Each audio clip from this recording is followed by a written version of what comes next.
ఆదేశానుసారం ఎల్లమ్మ గుడి దగ్గర ఇస్నాపూర్ లో జనరల్ వాడి మీటింగ్ జరిగింది. అందులో కేకేసీ కార్మికులకు అవగాహన కోసం ఒక వీడియో తీసి పెట్టడం జరిగింది. కేకేసీ ఆధ్వర్యంలో రాముల్ నాయక్ గారి నాయకత్వంలో పర్మనెంట్ కాబోతున్నామని అవతల వారు ఆరోపణలు పట్టించుకోవద్దని కార్మికులందరికీ చెప్పడం జరిగింది. ఆ ఎల్లమ్మ తల్లి సాక్షిగా మేము ఎలాంటి డబ్బులకి ఆశపడకుండా కార్మికులందరి కోసం కష్టపడుతున్నామనే విషయాన్ని తెలియజేయడం జరిగింది. దీనిని కార్మిక సోదరులందరూ తెలుసుకోవాలని కోరుతున్నాం. కార్మిక సోదరులందరికీ నమస్కారాలు తెలియజేసుకుంటున్నాం. ఈ రోజు మనం ఇక్కడ ఈ సమావేశం దేనికి ఏర్పాటు చేసామంటే గత కొంతకాలంగా జరుగుతున్నటువంటి పరిణామాలన్నీ మీ అందరికీ తెలుసు. ఏమేం జరుగుతున్నాయి అని అంటే అవతల యూనియన్ వాళ్ళు కొట్లాడటానికే యూనియన్ పెట్టుకున్నారనే విషయం నాకైతే క్లారిటీ లేదు. ప్రతిదానికి చీటికి మడికి గొడవలు పెట్టుకోవటం, అదేమంటే మేము లోకల్ ఏం చేస్తారనే ఫీలింగ్ లో వాళ్ళు వెళ్తున్నారు.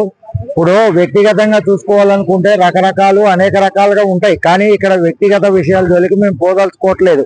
మాకేం కావాలి అని అంటే మేము ఒక యూనియన్ పెట్టాము. మన అధ్యక్షుడు కేకేసీ యూనియన్, మన అధ్యక్షుడు రాముల్ నాయక్ గారు ఉన్నారు. రాముల్ నాయక్ గారి నేతృత్వంలో మేము పర్మనెంట్లు చేయించాలి అనేది మన ఏకైక లక్ష్యం. దాని గురించి మేము పోరాడుతున్నాం తప్ప మాకు వేరే వ్యక్తిగత విషయాలు లేకపోతే ఇక్కడ గట్టు పంచాయతీలు లేవు. మన కార్మిక సోదరులందరికీ కూడా అర్థం కావాల్సిన విషయం ఏంటంటే క్యాప్టెన్ ఆఫీస్ లో మీటింగ్ జరిగింది. మీటింగ్ జరిగినప్పుడు హెచ్ఆర్ గారు మనకి ఏం చెప్పారు, జీతం ఇస్తానన్నారు, అడ్వాన్స్ ఇస్తానన్నారు, బోనస్ ఇస్తామన్నారు. మాటలు బ్రేక్ అయినప్పుడు దానికి ఏదో మేము క్యాప్టెన్ ఆఫీస్ లో కూర్చొని డబ్బులు తిన్నాము, డబ్బుల కోసమే మేము యూనియన్ పెట్టాము, 1,00,000 తిన్నామని చెప్పేసి మా దగ్గర ప్రూఫ్లు ఉన్నాయని చెప్తున్నారు. నేనేమంటున్నా అంటే నీ దగ్గర ప్రూఫ్లు ఉంటే నాకు చూపించు. 1,00,000 గురించి యూనియన్ పెట్ల, అర్థమవుతుందా? మా విలువ 1,00,000 కాదు. మేము ఎంత విలువ ఏంటి అనేది మేము చెప్పదలుచుకోవట్లేదు.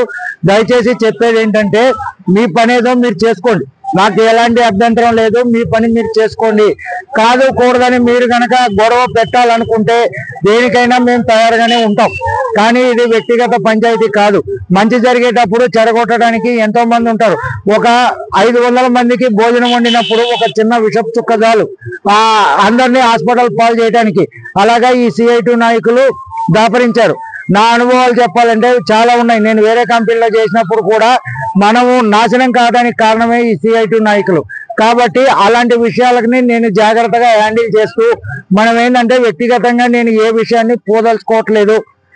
మనం అందరం బాగుపడాలి, మనం అందరం బాగుండాలి, మన భార్య పిల్లలు బాగుండాలి అంటే పర్మనెంట్ చేయాలి అనేది ఒక లక్ష్యం. రాముల్ నాయక్ గారు కూడా అహర్నిశలు కష్టపడుతున్నారు. ఏం చేస్తున్నారు అని అంటే చేసే వాళ్ళకి తెలుస్తుంది, ఊర కూర్చునే వాళ్ళకి ఏం తెలుస్తుంది. రోజు ఎంత తిరుగుతున్నాం. ఇది ప్రైవేట్ ఇండస్ట్రీ. గవర్నమెంట్ ఒక చిన్న విషయం చెప్తా, కేసీఆర్ పీరియడ్ లో ఆర్టీసీ వాళ్ళనే 4 రోజులు కూర్చోబెట్టాడు కేసీఆర్. అలాంటిది ఇది ప్రైవేట్ సంస్థ. అంత ఈజీగా నువ్వు అడిగినవన్నీ ఒప్పేసుకుంటారా? టైం పడుతుంది. మన వాళ్ళు కూడా ఎందుకు ఊగులాడుతున్నారు? ఏం టైం పట్టదా? ఎందుకు ఇబ్బంది పడుతున్నారు? ఏమైంది? ఇప్పుడు జీతాలు రావట్లేదా? మీరు అన్నట్టు కనుక తొందరపడినట్లయితే ఉద్యోగాలు పోతే మళ్ళా మనం ఎవరిని వెళ్ళి బతిలాడాలి? ఏం జరగలేదు అని అనుకుంటున్నారు. నేను ఒకటి చెప్తా, బయట పాత వాళ్ళని తీసుకోవాలని చెప్పాం. పాత వాళ్ళని 30 మందిని తీసుకున్నారు. పాత జీతాలు కట్టియాలన్నాం, కట్టించారు. అదేవిధంగా ఇంకోటి ఏంటంటే బోనస్ మనం పడ్డది. వాళ్ళు ఏం చెప్పుకుంటున్నారు, మేము వేపించాం. పర్లేదు తమ్ముడు, మీరు వేపించారు, మంచిదే. గజమాలతోటి మీకు గేట్ దగ్గర సన్మానం చేద్దాం.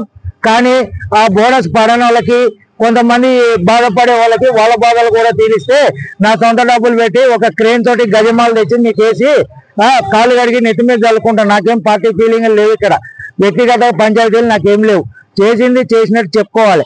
అంతేగాని ఇష్టం వచ్చినట్టు రౌడీజం చేస్తాం. కంపెనీలో రౌడీలు ఉన్నారన్న విషయం నాకు ఈ కంపెనీకి వచ్చినాక తెలిసింది. ఎక్కడైనా సరే ఊరకం మాట్లాడుకుంటారు, అది పార్టీల పరంగా మాట్లాడుకుంటారు. కానీ ఇట్లా మీదకు వచ్చి ఒక 20 మంది వచ్చి ఏదో ఇది చేస్తాం అది చేస్తామని అంటే ఇక్కడ ఎవడు సిద్ధంగా లేడు. అంతదాకా వస్తే ఎవరిది వాళ్ళకే ఉంటది. దయచేసి నేను చెప్పేది మన కార్మికులకి నేను క్లారిటీ కోసం ఇదంతా చెప్తున్నా. దయచేసి మనం త్వరలో పర్మనెంట్ కాబోతున్నాం. పర్మనెంట్ అనేది మన ఏకైక లక్ష్యం. దీనిని చెడగొట్టుకుంటే మనంత మూర్ఖులు ఇంకొకళ్ళు ఉండరు. మేనేజ్మెంట్ కావాల్సింది ఎప్పుడు చూస్తూనే ఉంటది, ఎదురు చూస్తూనే ఉంటది. మేనేజ్మెంట్ పని ఏంటంటే కార్మికులు ఐక్యతగా ఉండకూడదు, విడగొట్టాలి అనేది మేనేజ్మెంట్ ఆలోచన. మనం ఐక్యతగా ఉండి సాధించుకోవాలనేది మనం చేయాల్సిన పని. ఇప్పుడు కావాల్సింది ఏంది? ఐక్యతతో ఉండి రాముల్ నాయక్ గారి నాయకత్వంలో కేకేసీ యూనియన్ ఆధ్వర్యంలో 95% వర్క్ అయిపోయింది. ఇంకా 5% లో ఉన్నాం. ఆ 5% మనం ముందుకెళ్ళి అందరూ పర్మనెంట్ అయ్యి ఇదే ఎల్లమ్మ సాక్షిగా మనం అందరం కూడా లెటర్లు తీసుకొని పెద్ద వాళ్ళు ఆ లెటర్లు ఇచ్చే రోజు విజయారెడ్డి గారు కావచ్చు, అంబర్పేట మన శంకరన్న గారిని కలిసాం, ఆయన కావచ్చు, పెద్ద వాళ్ళందరూ వచ్చి మనకు మద్దతు తెలిపి మన యూనియన్ ని ముందుకు నడిపిస్తున్నారు. దయచేసి ఎవరి మాటలో వినకండి. వాళ్ళు చెప్పే అన్ని అబద్ధాలు.